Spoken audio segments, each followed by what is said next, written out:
विवाह संपन्न हुआ। आज से आप दोनों पति पत्नी हैं।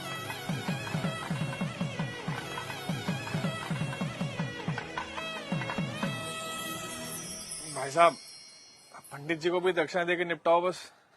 हाँ हाँ जीजा जी, याद है मुझे। पंडित जी, आपकी दक्षिणा। यजमान, मात्र 1100 रुपए दक्षिणा। अरे तो इतना हैरान क्या हो रहे हैं पंडित जी? जो रेट चल रहा है वही तो दिया है। दक्षिणा रेट से नहीं, सामर्थ्य के अनुसार दी जाती है यजमान। अरे तो क्या पूरी गड्डी पकड़ा दें आपको?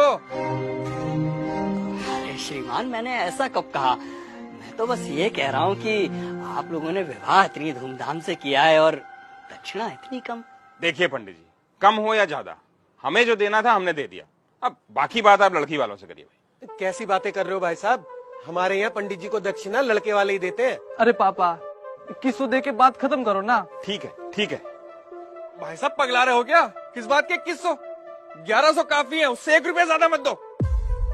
अरे जीजा जी, आप पंडित जी को देख नहीं रहे हो क्या? कैसे शुभ काम को अशुभ बनाने में लगे हुए हैं। अब दक्षिणा को भी इन्होंने भिक्षा बना के रख दिया है। बस यजमान बस, ये आपकी दक्षिणा लीजिए, रखिए इसे।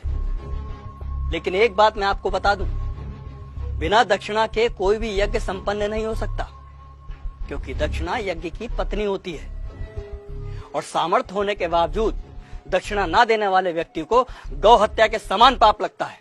अरे यार, इन पंडितों का यही है, जरा सा कुछ कह दो फौरन पाप पुण्य शुरू हो जाता है इनका, और इनकी जेब भरते रहो तो सब ठीक है। सही कह रहे हो जीजा जी।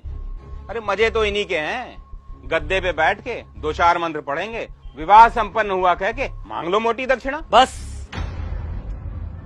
बहुत बोल चुके आप लोग, अब मेरी सुनिए।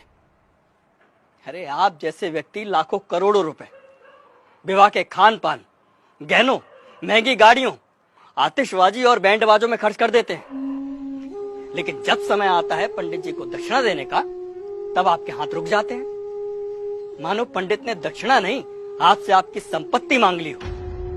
एक बात बताइए, यदि किसी विवाह में पंडित ना हो, फेरे और बाकी कर्मकांड ना कराए जाए, तो इन 56 भोगों, नाच गाने और शराब पी के हुड़दंग मचाने से विवाह संपन्न हो जाएगा? नहीं होगा, क्योंकि विवाह में इन सब का कोई महत्व नहीं होता। लेकिन फिर भी हमारे समाज में वैदिक रस्मों की बजाय इन व्यर्थ के आडंबरों को बढ़ावा दिया जा रहा है। विवाह में फला बैंड आएगा, मेगा फार्म हाउस होगा, विवाह में आने वाले बारातियों को क्या और कितना शगुन देना है, इसकी तैयारी महीनों पहले शुरू हो जाती है। और मंडप में अगर पंडित सुपारी मांग ले तो आप कहते हैं कि अरे पंडित जी भूल गए। क्या यही तरीका होता है विवाह का? और आप क्या कह रहे थे प्रकाश जी कि पंडित का काम ही क्या होता है? आराम से बैठ के 4 मंत्र पढ़ देना और दक्षिणा के लिए हाथ फैला देना।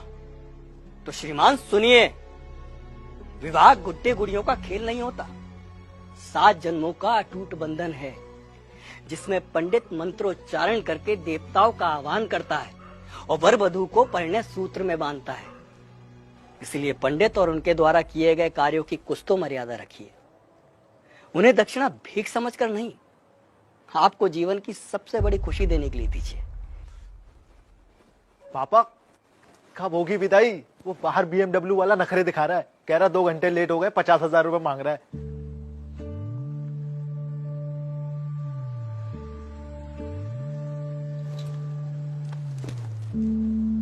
ये तुम्हारे विवाह की दक्षिणा।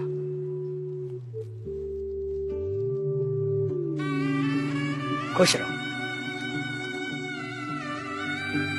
पंडित जी, पंडित जी, पंडित जी,